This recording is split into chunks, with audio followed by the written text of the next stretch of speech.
Hey there, I'm Jen, and on today's Ride Tested, I'll be trying out the REV'IT Stand For H20 women's jacket and pants combo. Now, this is the top line offering from REV'IT for the female adventure rider out there. To find out why, let's go on a ride.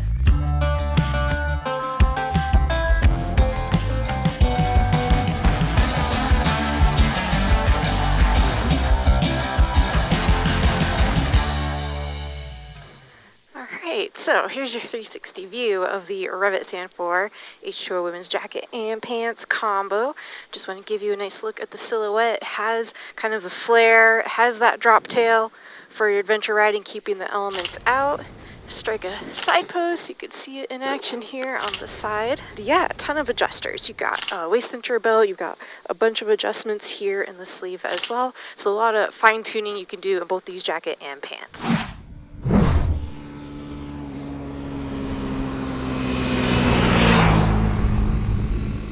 Alrighty, so here we are on the open road, and I am in the REV'IT Stand For H20 women's jacket and pants combo.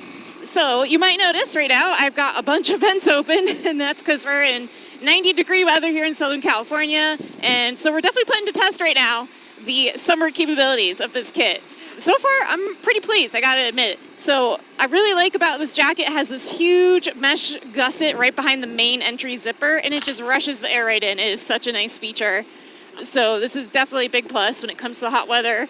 But you also have a lot of the usual vents you would see in a jacket like this, up in the arms, in the under chest area, 2 vents out of the back, and then we do have zipper vents on the thighs of the pants as well. I would say my only miss here would be maybe a little bit more ventilation in the pants would be nice. But other than that, we're looking pretty good. Now when it comes to the other side of the spectrum, if you're going to be dealing with a lot of cold or wet weather, the Stand For kit does come with a waterproof liner and a thermal liner that you can use either or depending on the riding situation you're finding yourself in. I've personally ridden this kit in around 40-degree weather up in Northern California a couple times, and it does a really good job of keeping it nice and insulated and warm with that thermal liner. But we do need to talk more about those liners because it's going to seriously impact the fit of both the jacket and the pant. So right now I'm wearing a size 36 in this jacket, and that's the size I would normally wear. And I do find I can fit all the liners in there, and I'm still pretty comfortable. The pants are a little bit of an issue for me, however. I can't really fit the thermal liner in these pants and have them be comfortable. They're just a little too tight.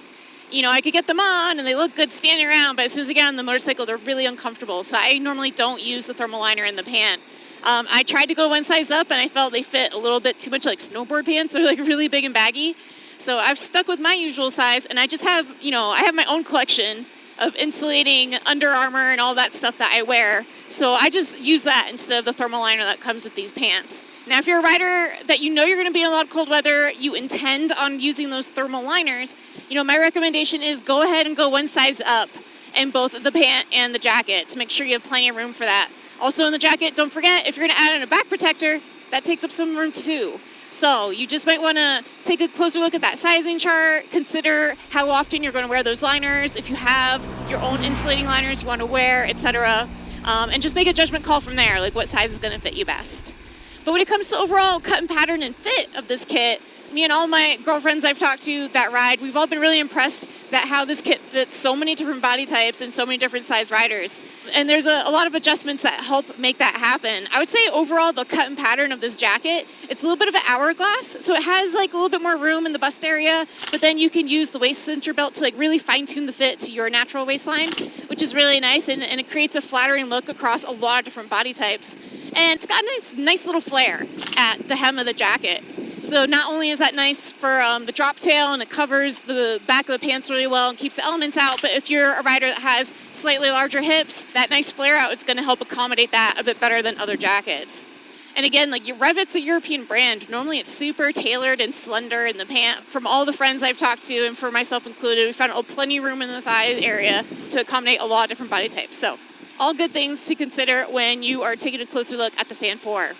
So that's your quick rundown on what this kit's all about, how the liners are going to go in and out, how it can adapt to different climates, and the general fit, cut, and sizing of it. So I say now's a good time. Let's hop off-road and let's talk about what this kit can do in the kind of dirt trail riding setting.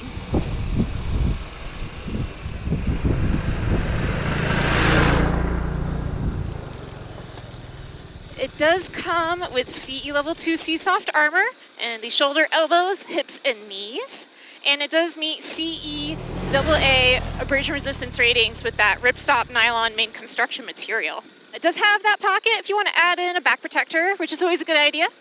I do want to talk a little bit about the C-Soft armor here. As the ride gets more physical, I want to point out this armor, it really moves with you. It is super light and flexible, and it has a lot of perforations incorporated throughout it. And I could barely feel that it's there. It's really good armor. So it's going to serve you well in the street setting and also out here on the trail while you're getting a little physical with it.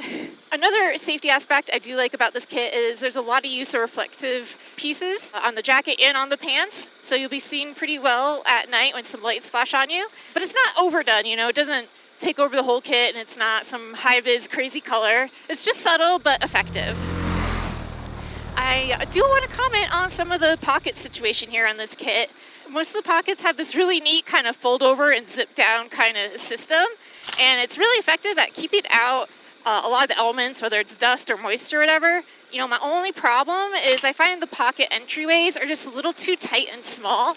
Like on the jacket, for instance, I have a hard time getting my iPhone 12 Pro in and out of these pockets. And so actually, I go ahead and stow my phone in the big cargo pocket of the pants, and that works pretty well.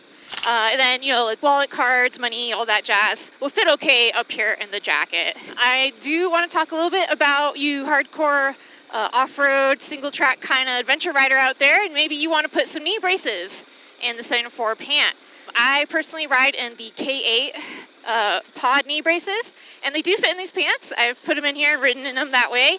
If you're a kind of rider that you really want to be over the boot with your pant, I think you're going to run into a little trouble with a knee brace in there. I couldn't get the bottom hem to zip over all that extra bulk of the knee brace in the boot, so just bear that in mind. If you're more over the boot, just plan on using the armor that comes in with these pants, or kind of a slimmer, more low-profile MX knee and shin guard of your choice. Normally I'm in a all black kit, and it always has kind of that ash light gray layer of dust on it at all times. It never looks clean ever. Whereas this jacket, it looks nice all the time because it hides the dirt so well. So a nice little bonus there to the camo print on this jacket, and it really stands out in a crowd. There's not too many that look like this out there. So it is going to be in that kind of upper tier price point. $500 for the jacket, around $475 for the pants, but you are getting what you pay for.